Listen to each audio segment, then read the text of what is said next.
Good morning. You're watching Much Ado About Something, and I'm Donna. This is day 15 of Vlogtober, and today I'm just in here messing around the house. David, what happened this morning? What did Grammy do? Spilled your coffee all over. What did Grammy do? Spilled something on the table, but it was coffee. That's right. Grammy spilled her coffee this morning all over David's pre-kindergarten workbook. He was doing his schoolwork here, and Grammy spilled the coffee all over the table. So I had to take a minute and clean all this off to get all the coffee off of it. I was in the process of changing this yellow lamp. If you saw my video yesterday, you know I got this new lamp right here at the Goodwill, and I cleaned it up and I found a shade for it, and I tested it, and yes, it's working, and I really liked it. So I'm in the process of taking the lamp that I had over here, right here, this yellow wooden one with the brass base. I took it away from the end table.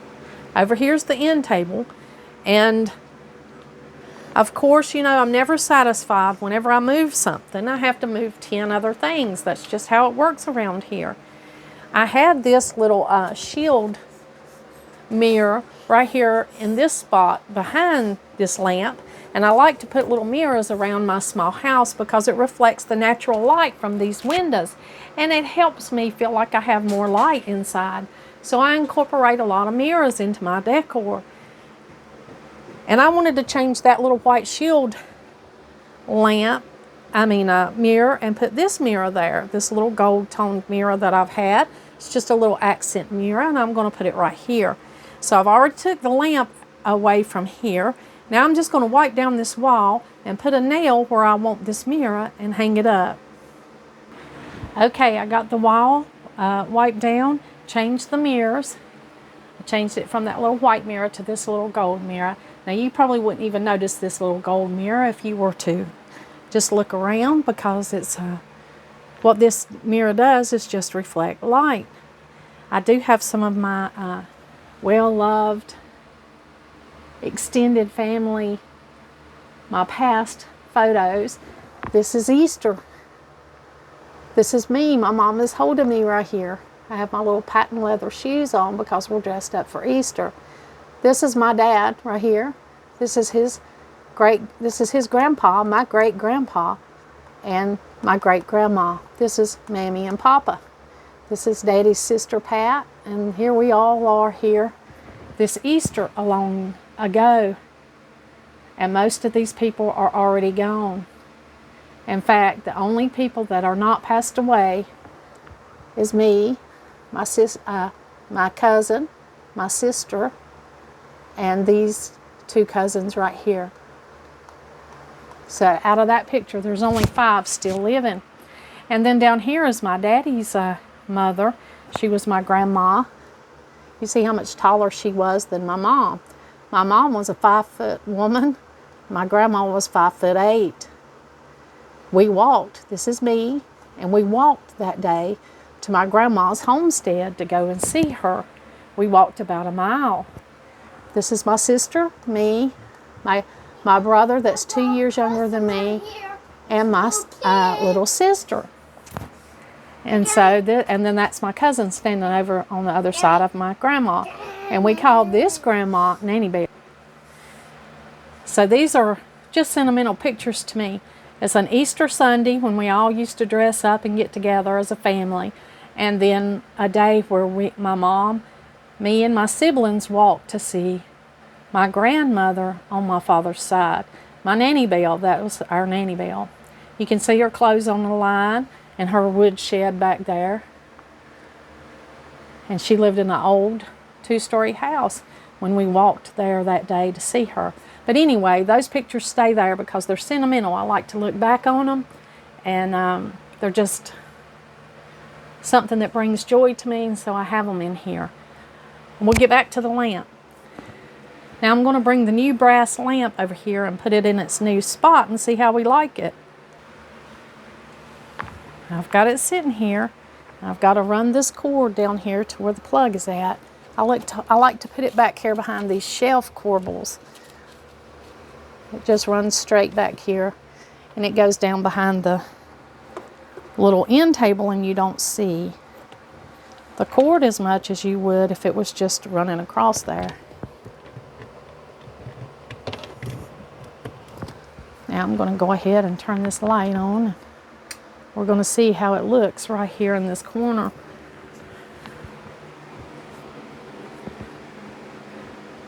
I like it. I really do. I think it fits right in. You know, I've self-coined the phrase traditional nostalgic cottage. That's what I call my style. That's what I think it is. I have a lot of nostalgic things, very traditional. I love antiques and vintage. And definitely in a cottage style. It could be either a English cottage or a French cottage. Now, I would love to have a French chateau, but I don't have the space for that. So I've kind of honed it in to kind of have a French cottage. Or maybe English. There's just subtle differences in a French and an English cottage. Now, I've still got a few little things I've got to put back here. I've got this sentimental picture of my dad and myself when I was little, when I was about 6 years old. I put that there, and then this is my great-grandma on my mother's side. This is the Appalachian woman that inspired a lot in us. And I love to look at this picture. You know, I've told you in the past, she lived to be well over 100 years old, and she's just an inspiration to me. So I keep this picture out all the time, and it fits right back in here. That's my nostalgia part here in my decorating, is all these pictures mean something to me. Of course, I've got a diffuser that sits over here, and this happy plant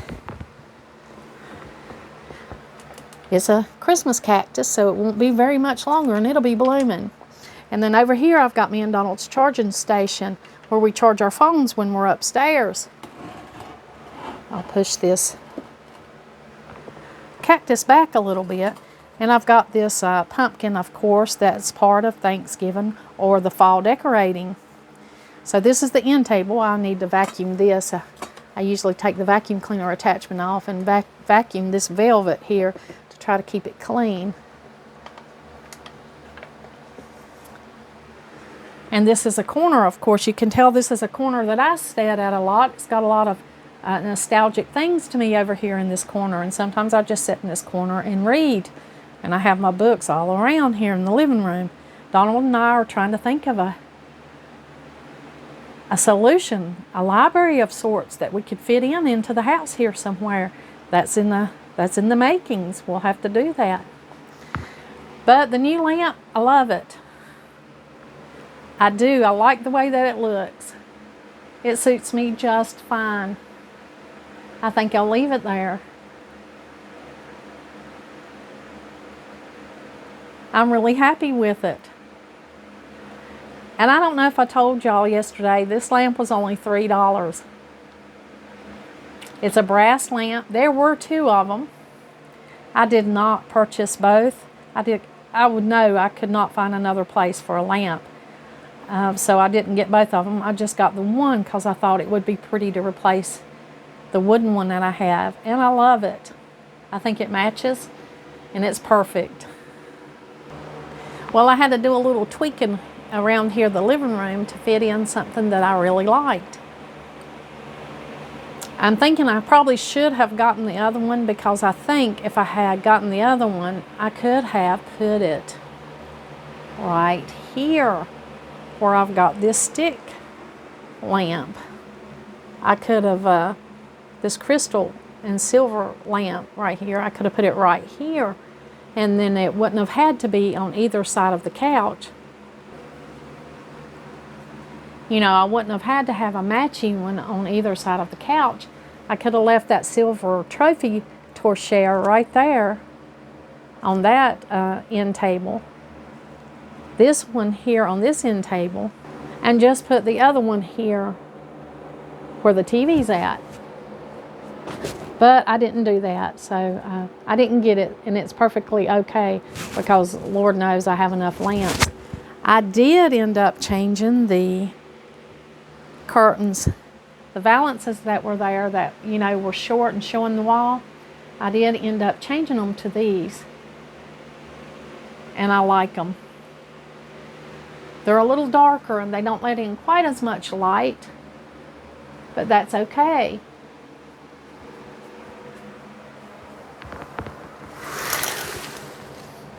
Things will be stark before we know it. It'll be winter time, and you know, these will be just fine.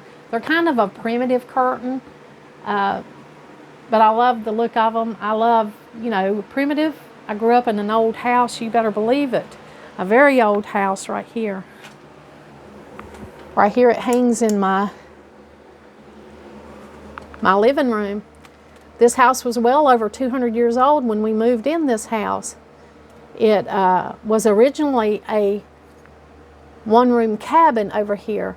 When they tore this house down, they found all the old logs right over here on this section where it had originated from a one-room cabin. And then over the years, they built the farmhouse around it. This is my sister saying hello out of the window right here. This is my youngest sister when she was young. And that's our old house. That's our old home place. It had 2 front doors and it had 2 chimneys. There was a chimney on this side and a chimney over here on this side that's not showing. It had a tin roof. It was white clapboard. We had a front porch and a back porch. And that's where we grew up. We did not have hot water. We did have an indoor bathroom, but no hot water. So we boiled all of our water on wood stoves to put in the bathtubs and to cook with. That's just a little interesting fact. It may give you a clue to why I like old things, because that's what I was raised around.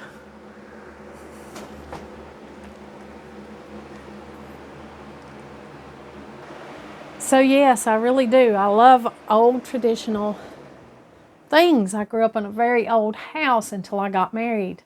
And then Donald and I, when we first got married, we had a mobile home for 2 years. And then we bought the house that we're in now. And we've been in this thing for 40 years, almost 40 years. Well, 38 years. And we love it. We enjoy this house. But it was a new cookie cutter house, and so I had to rough it up a little bit and make it feel like home. But anyway, going back to these primitive curtains, I think they're fine. I really like them. I'm going to leave these. And there's nothing showing up there at the top. There's just a little bit of light peeping in, but you don't see any wall. And so these are just fine for me today. Now, I'm not old enough to have wore a flour sack dress in the Appalachians, but my mom was. She wore flour sack dresses, her and her sisters and her family, and they used flour sacks all around their house. They used them for their dresses, they used them for their curtains, they used them for many, many things. They had 10 kids, so they went through a lot of flour, and they needed a lot of flour. But you can research the flour sack dresses in the Appalachians, and I'm sure it wasn't just the Appalachians. It was all over the United States when that took place, the flour sack dresses. The women made use of everything. I don't have a flour sack dress, but I do have a flour sack quilt that came from my childhood. And these right here, these were flour sack designs. And these were made from flour sacks. This quilt. So I didn't wear flour sack clothes, but my mother and her family did. My grandmother made flour sack dresses for them, for her children. And they used them for curtains and dish towels and many things, quilts, around their house. And so that's just a little bit of Appalachian background here while I'm showing you my new lamp, while I'm showing you the change that I made with the lamp that I bought at the thrift store the other day, that I bought at the Goodwill. This is the lamp that I took down. I'm going to have to vacuum this shade and clean it up. Of course, there's many other places I can stick this lamp. I almost thought about taking this little lamp down. It gets, you know, the kids color here. They play here on this table. Donald likes to eat in here. He'd rather eat in here than he had the dining room. So we've got this table in here. And I thought about taking that little lamp out. They play chess in here. They do homework. They, you know, this is just a little hub. This is just somewhere they come. I'm usually over here on the couch right here in this corner. This is my seat right here. This used to be my seat right here where I would read books and do everything. But for some reason, I've gravitated to this side. I think it's because of the window. I can raise up that blind and sit right here and look out that window. So I think that's why I gravitated to this end of the couch. But however, this table is a hub. It's a hub where they come. And I was thinking about taking this little lamp. I love this little lamp. This little harp lamp here. It's a vintage little lamp. I like the shape of it. It doesn't take up much room because it's oval. That little lamp shade is oval. You can see right there. And it kind of just takes up a little minimum amount of space right there against that wall. And it's a good little table lamp. But I thought I may try putting a bigger one there, but I don't think I will. On second thought here, looking at it and reviewing it with y'all, I think that little lamp is more than enough right there. There's one thing you don't want in a room, and that's too many lamps, because it just throws everything off of balance. And then you won't, I have to have balance. Things have to be evenly spaced. They have to be, I love gallery walls and I love a lot of things on them, but they have to be neat, orderly, and even, and they can't be too much of one thing. So I guess I'll be vacuuming, cleaning this lamp and putting it downstairs today. And I am in the process of carrying clutter down, because clutter creeps all over the house, doesn't it? And there's a lot going on here. This is a small space and there's a lot going on. The kids' schoolwork and their coloring books and their art, which will always be welcome here at Grammy's house. And then there's many other things. Of course, this is our TV center.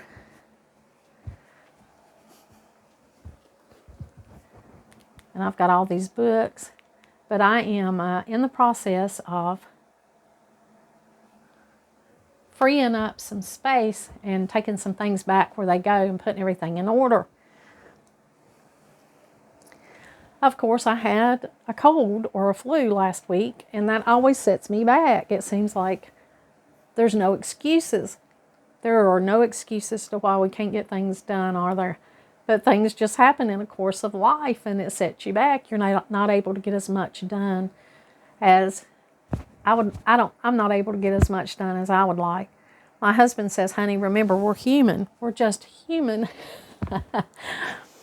And you can only get so much done in a day, and he's right. And we're putting our time and energies into other things that are more important, namely each other, people that we love, and our little grandchildren. But I thank you for joining me today. I thank you for letting me update you on my curtains.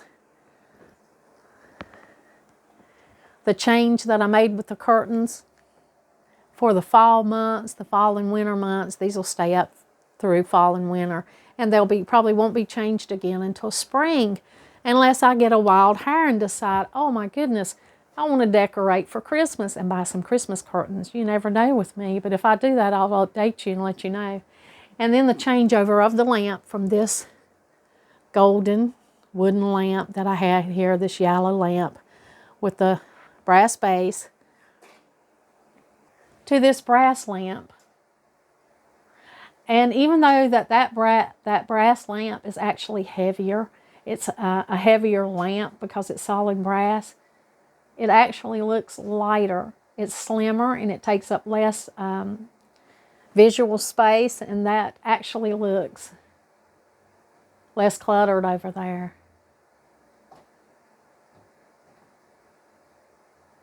So I'm really pleased with it. Thank you for joining me today. I'm always happy to meet you here and share things with you. I love your comments. By the way, the comments. I have gotten some of the sweetest comments, and I've had some of the sweetest interaction with viewers. And I want you to know that I appreciate you so much. Thank you to the person that said that I inspire them. Are there any greater words than that? Thank you. I hope I did inspire you today. And I appreciate you. And like always, until next time. Can I watch the Smurfs? Yeah.